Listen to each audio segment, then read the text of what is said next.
All right, so if you're in the startup world, there's one question that's probably keeping you up at night. Where do you actually build your company? And believe me, that answer is changing like every single day.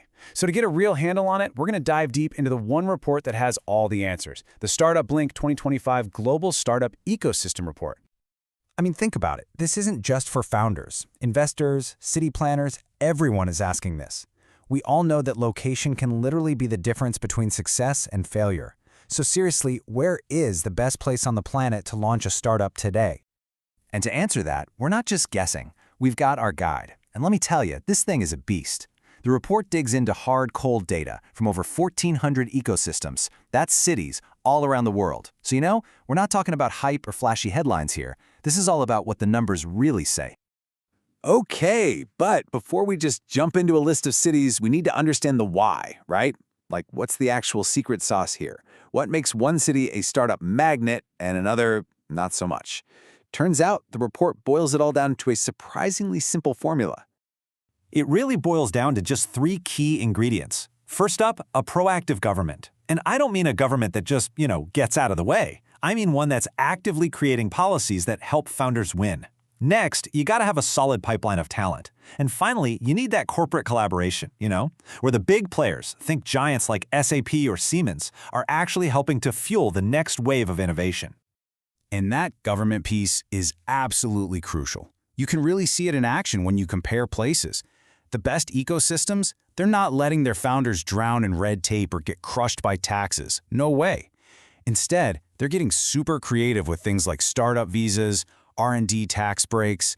They are literally rolling out the red carpet to attract the best and the brightest from all over the world. All right, so now that we have that formula, that framework, let's check out the titans, the big dogs. How do the world's most dominant hubs actually put these ingredients to work?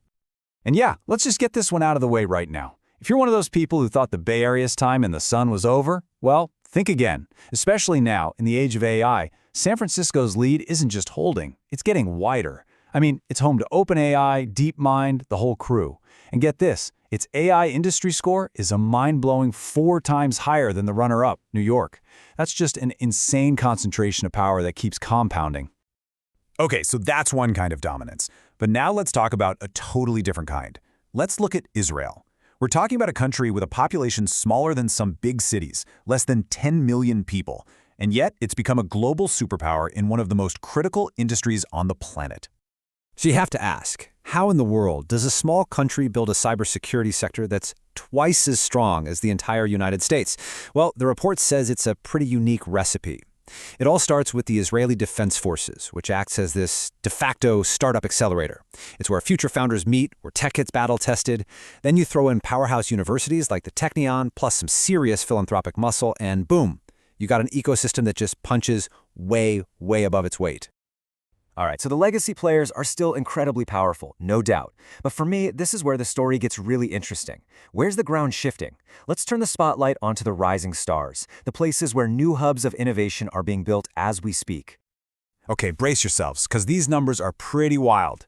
The global average for ecosystem growth, it's around 25%, which is, pretty good. But then you look at cities in the Gulf. They're seeing absolutely explosive triple-digit growth. We're talking 134% in Riyadh, 137% in Kuwait City, in 1 year. Folks, that's not just growth. That's a complete reshaping of the global innovation map. And let's be clear, this isn't just some happy accident. This is strategy in motion. Take Saudi Arabia, for example. They put a rapid, top-down plan into action. They launched national tech programs. They're pouring billions into AI. They just got their first unicorn. And they're building a whole domestic VC industry basically from scratch. It's incredibly deliberate. Speaking of massive success stories, we have to talk about Singapore. It is quickly, and I mean quickly, becoming the undisputed new gateway to all of Asia for business and tech. I mean, the momentum in Singapore is just off the charts. It leaped 4 spots to number 12 in the whole world. And its ecosystem grew by more than 50%. That's the fastest growth of any city in the top 40. The report couldn't be clearer on this. Singapore is taking over from Hong Kong as the essential hub for doing business in Asia. Okay, so we've looked at the old guard and the new challengers. But what does this all mean for you? right? Whether you're a founder trying to figure out where to plant your flag, or maybe a city leader trying to build your own local scene, let's break this down into something you can actually use. So check out this quote from the report, because it points to a really fascinating trend. It's not all about the huge, expensive megacities anymore. What we're seeing is the rise of what they call satellite cities. Think about places like Round Rock, Texas, which is right outside of Austin. You kind of get the best of both worlds, right? Lower costs, better quality of life, but you're still just a stone's throw away from all the talent and capital of a major hub. So what's the bottom line here for a founder? A few things. First, you've got to start thinking of your location as a strategic weapon. It's not just an address. And hey, don't just blindly chase that #1 spot. Instead, look for those core ingredients we talked about earlier. Is the government on your side? Is there talent? And maybe, just maybe, the smartest play isn't the most obvious one. One of these rising satellite cities could be your secret weapon. You know, at the end of the day, the CEO of Startup Link, the guy behind the report, he really sums it up perfectly. Look, your idea, your team, your hustle, that's always going to be #1. Of course. But choosing the right location, that can be the powerful tailwind at your back that makes all the difference in the world. So what this report really shows us is that there's a global race happening, and it's in full swing. Innovation is sparking up in more places than ever before, which is awesome.